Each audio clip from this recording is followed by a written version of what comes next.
विघ्नहर्ता श्री गणेश, श्री गणेश, श्री गणेश।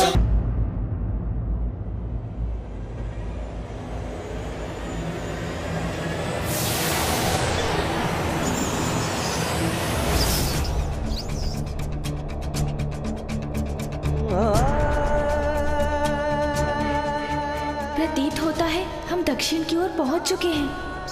मूषक जी, अब तो हम ऋषि अगस्त्य के तप स्थल के निकट ही होंगे ना? प्रभु, ऋषिवर के स्थान के जितना निकट पहुंच रहा हूँ उतना ही भयभीत हो रहा हूँ मैं। क्यों? आप क्यों भयभीत हो रहे हैं मूषक जी? प्रभु, ऋषि अगस्त्य का तपोबल, उनकी शक्ति तो विख्यात है। मैं तो पूर्व में ही मूषक हूँ, अब कहीं उनके शाप से मैं चींटी ना बन जाऊँ। मूषक जी, व्यर्थ है आपकी ये चिंता। ऋषिवर आपको श्राप क्यों देंगे? प्रभु, आप उनकी पत्नी को उनके कमंडल से मुक्त करवाकर नदी में परिवर्तित करने जा रहे हैं, फिर भी पूछ रहे हैं कि वो शाप क्यों देंगे? मूषक जी, किसी भी बड़े उद्देश्य को पूर्ण करने में संकट तो आते ही है ना, किंतु उन पर विजय पाने के लिए ध्यान सदैव अपने उद्देश्य पर ही रखना चाहिए, मार्ग में आने वाले संकट और कठिनाइयों पर नहीं। उचित है प्रभु, मैं प्रयत्न करूंगा।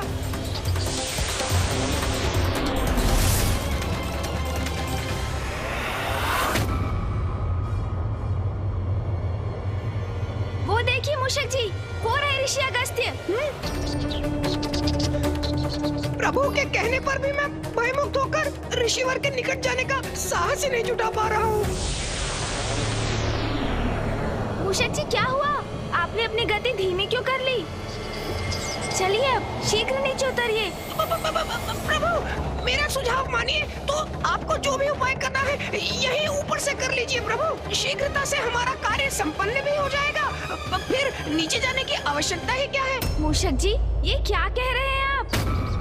क्या ये विचार है आपका कि मैं ऋषिवर का कमंडल उठाकर यहाँ से ओझल होकर ये कार्य संपन्न करूँगा? उत्तम, अति उत्तम योजना है प्रभु।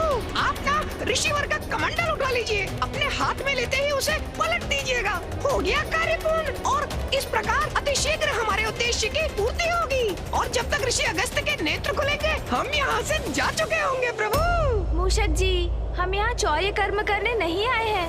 हम सर्वप्रथम ऋषि अगस्त्य को उनके तप से बाहर निकालेंगे, समझाने का प्रयास करेंगे उन्हें, और उसके लिए तो आपको सर्वप्रथम नीचे उतरना होगा। जी प्रभु। स्मरण रखिए मूषक जी, किसी अनुचित कर्म का विचार भी हमारे प्रयासों को निरर्थक कर देगा। क्षमा कीजिएगा प्रभु, मैं नीचे उतरता हूँ प्रभु।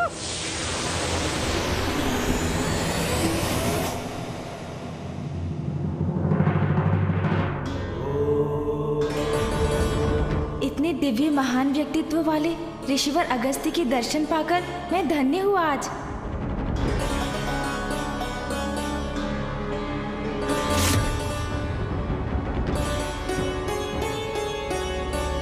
पुत्र, तुम्हें कावेरी नदी को मुक्त कराना होगा ताकि इसका जल जन जन तक पहुंच सके। ऋषिवर अगस्त्य का ध्यान मुझे भंग करना ही होगा ताकि मैं संपूर्ण वन्य जीव जंतुओं, वृक्ष आदि व मनुष्यों के प्राण रक्षित कर सकूं।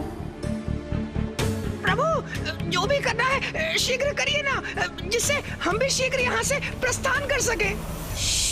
मूषक जी, ऋषिवर को उनके तप से बाहर लाने की उचित युक्ति का विचार करने दीजिए मुझे। युक्ति का विचार? अर्थात प्रभु, अभी तक कोई युक्ति, कोई योजना नहीं है आपकी? मूषक जी, बड़ी सूक्ष्मता से योजना पर विचार करने की आवश्यकता है, जो मैं करने का प्रयास कर रहा हूँ, और आप बार बार कुछ कहकर जिसमें बाधा डाल रहे हैं। यदि आपके पास कोई उत्तम योजना है तो आप क्यों नहीं बता देते मुझे, और यदि नहीं है तो मुझे शांति से विचार करने दीजिए। जी प्रभु। ऋषिवर का ध्यान कैसे भंग होगा? व्यवधान से प्रभु। व्यवधान से अर्थात? हाँ प्रभु, तीव्र वायु प्रवाह से आंधी उत्पन्न करिए आप। आंधी।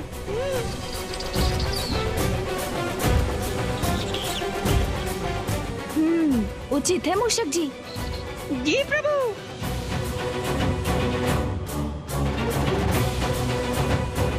क्षमा कीजिएगा ऋषिवर, किंतु मैं विवश हूँ।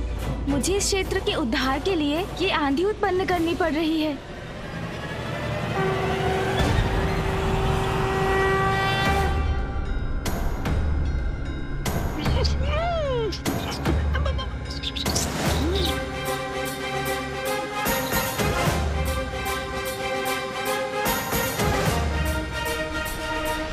प्रभु तो आंधी उत्पन्न कर रहे हैं, किंतु ऋषिवर के नेत्र खुलने पर कैसा बवंडर उत्पन्न होगा किसे ज्ञात।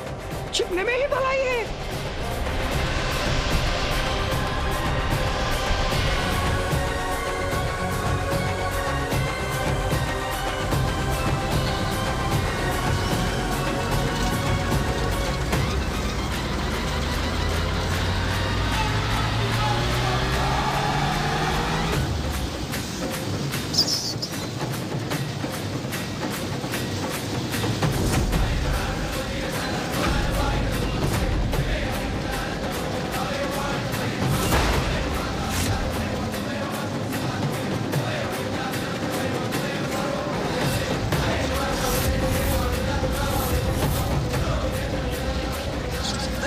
ये आंधी तो ऋषिवर तक पहुंचने ही वाली है।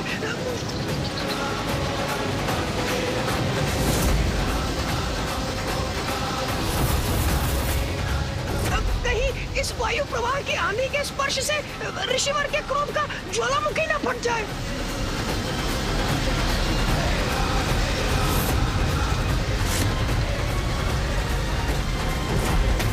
अब शीघ्र भंग होगा ऋषिवर का ध्यान।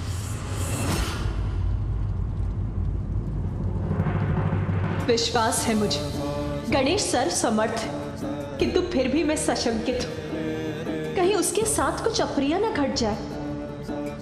गणेश का यह प्रयास सफल होने से अनेकों चिंताओं का अंत होगा। ऋषि अगस्त्य का क्रोध जागृत हुआ तो एक नवीन संकट उत्पन्न होगा।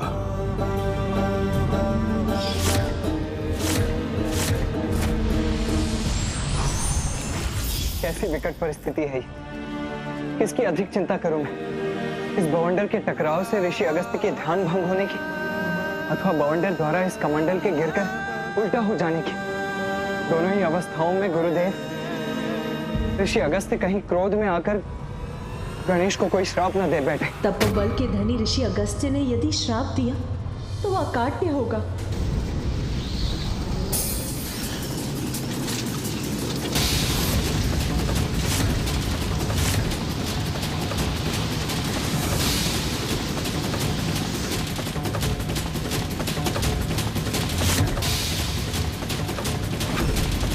प्रतीत होता है ऋषिवर का कमंडल अब गिरने ही वाला है।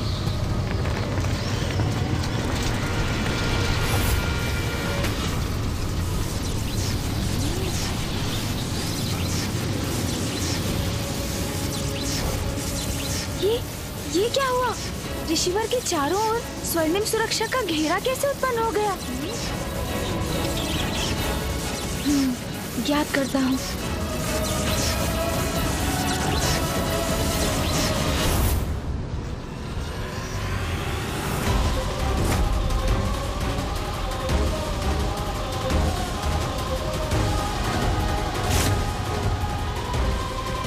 ये क्या? ये बवंडर तो इसी ओर लौट रहा है। हाँ प्रभु। मूषक जी सावधान।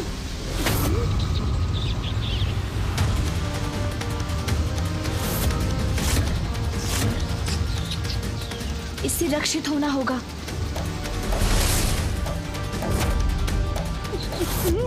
अब मैं कैसे बचूं?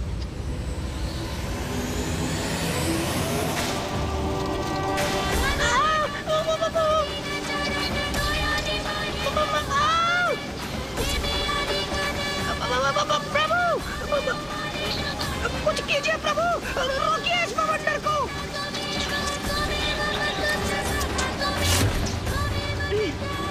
इस बवंडर को आकाश की ओर धकेल देता हूँ मैं।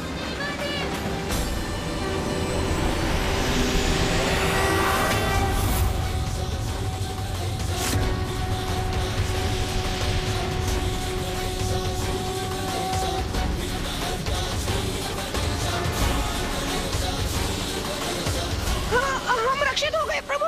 मूषक जी, अब हम सुरक्षित हैं। अब ये वायु प्रवाह तो शांत हुआ, किंतु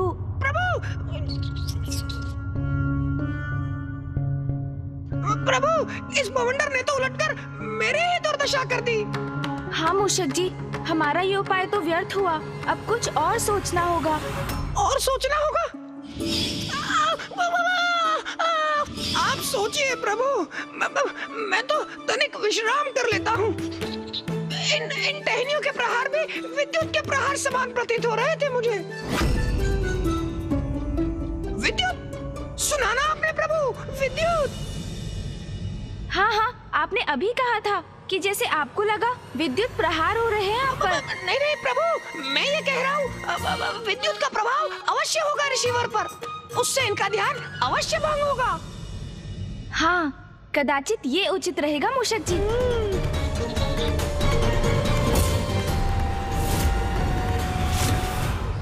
आशा है ये युक्ति कार्य करेगी।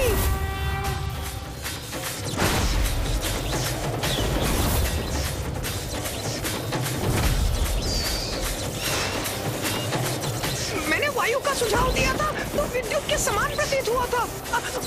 अब विद्युत के सुझाव से कहीं अग्निवार ना हो जाए मुझ पर। मेरा तो छिपना ही उचित है।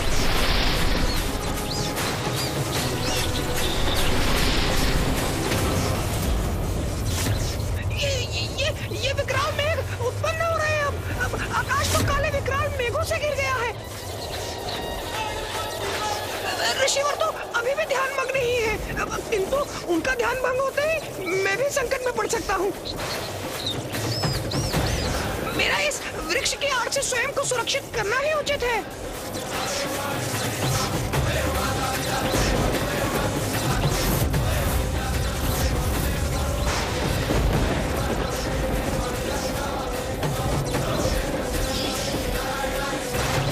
प्रभु के समान मैं भी वृक्ष के ऊपर चढ़कर ही सुरक्षित हो सकूंगा।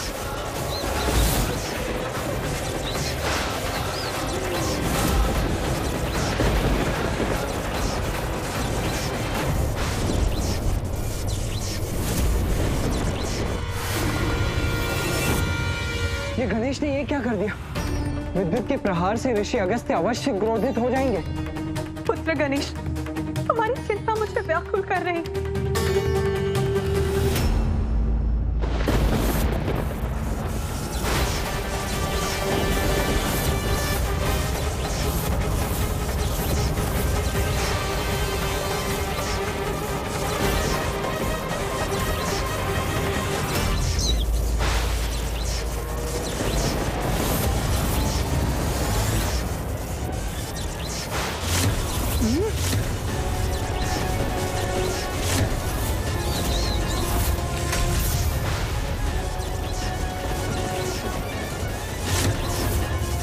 विद्युत वृक्ष की ओर भी आ सकती है। मुझे इस वृक्ष से दूर हट जाना चाहिए। ये कैसे संभव है? ये विद्युत तो मेरी ओर ही आ रही है।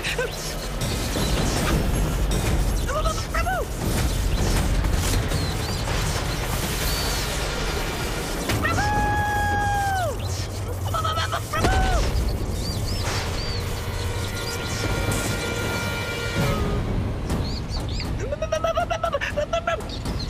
मूषक जी,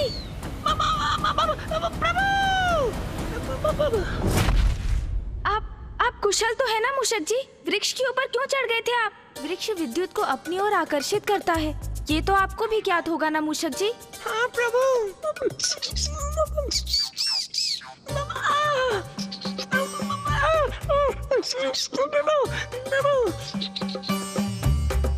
मेरा मुख, मेरा सुंदर मुख, क्या हो गया इसे?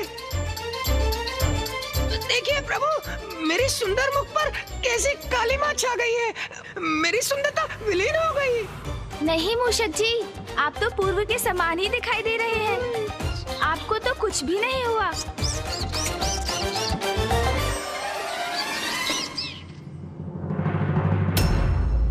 मूषक जी, बवंडर और विद्युत तो ऋषिवर का स्पर्श भी नहीं कर सके।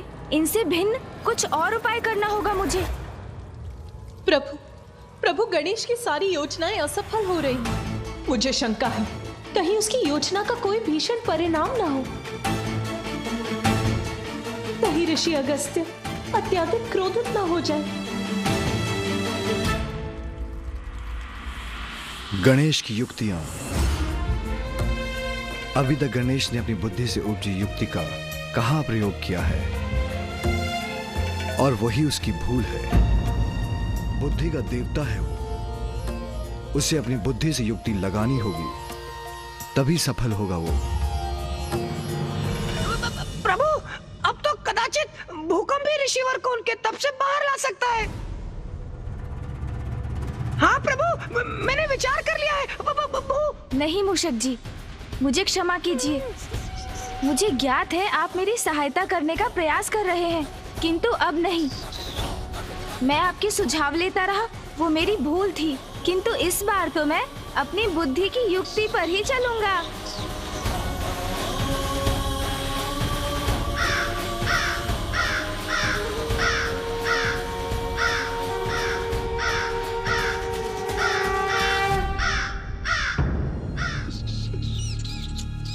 काग? प्रभु, मूषक जी,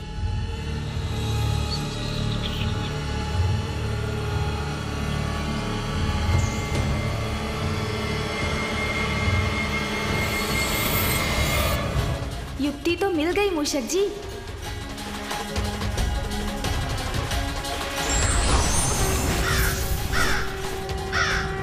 प्रभु, कहाँ उड़े जा रहे हैं आप?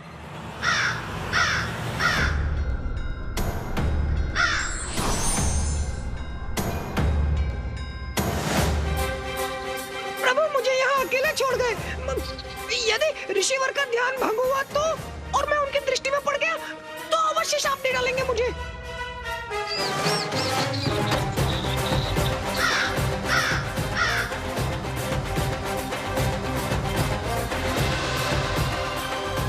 यदि मैंने ऊपर से कमंडल तक पहुंचने की चेष्टा की तो ऋषिवर का सुरक्षा घेरा अवश्य मुझे रोक देगा। कदाचित मुझे नीचे से धरती के भीतर से कमंडल तक जाना चाहिए।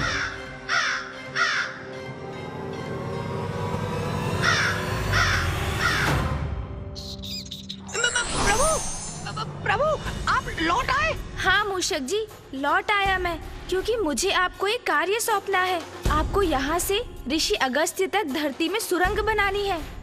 सुरंग का निर्माण करना है ऋषिवर तक? हाँ मूषक जी, जिससे मैं सुरंग के मार्ग से ऋषि अगस्त्य तक पहुँच सकूं। विलंब मत कीजिए आप। जैसे आपकी आज्ञा प्रभु। यदि मुझे कुछ हो जाए तो स्मरण रखिएगा कि मैंने अपने प्राण न्यौछावर कर दिए अपनी स्वामी भक्ति में। मैं हूँ ना मूषक जी, फिर क्यों चिंता कर रहे हैं आप? आपको कुछ नहीं होगा, आप शीघ्रता कीजिए, अपना कार्य आरंभ कीजिए आप। जी प्रभु।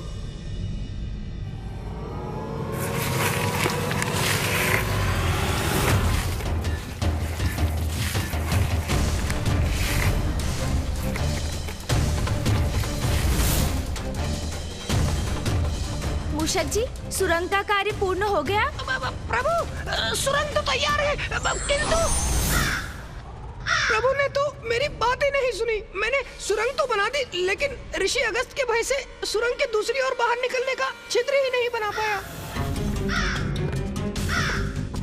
ये क्या? मूषक जी ने तो कार्य अधूरा ही छोड़ दिया। सुरंग से बाहर निकलने के लिए छिद्र मुझे ही बनाना होगा।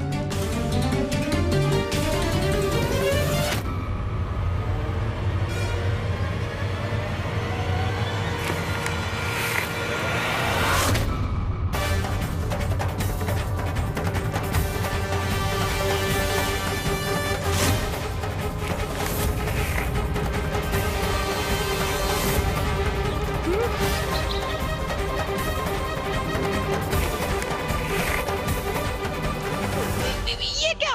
प्रभु तो कमंडल को गिराने वाले हैं।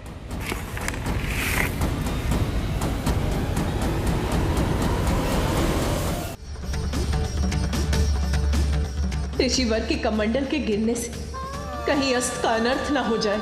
विलंब उचित नहीं, शीघ्रता करो गणेश।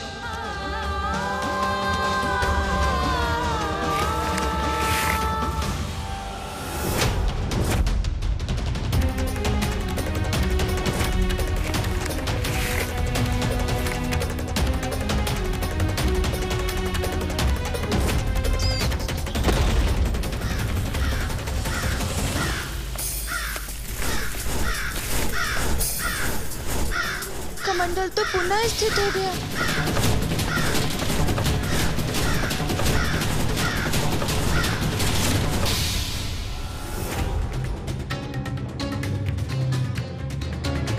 हाँ गणेश, यही युक्ति उचित है। अपने पंख से उलट दो कमंडल को, मुक्त कर दो माँ लोपामुद्रा को। हाँ प्रभु, उचित है।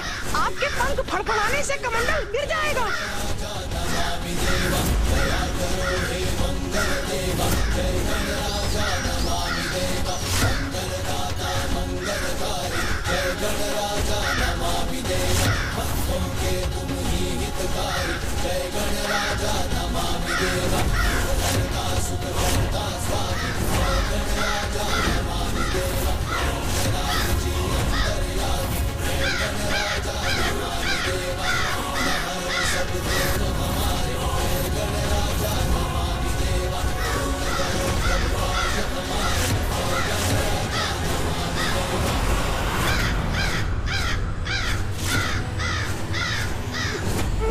ऋषिवर का ध्यान भंग हो गया।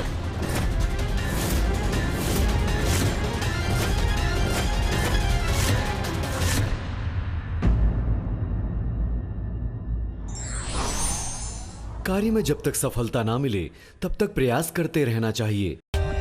For more updates, subscribe to our channel, click the show links and enjoy watching the videos.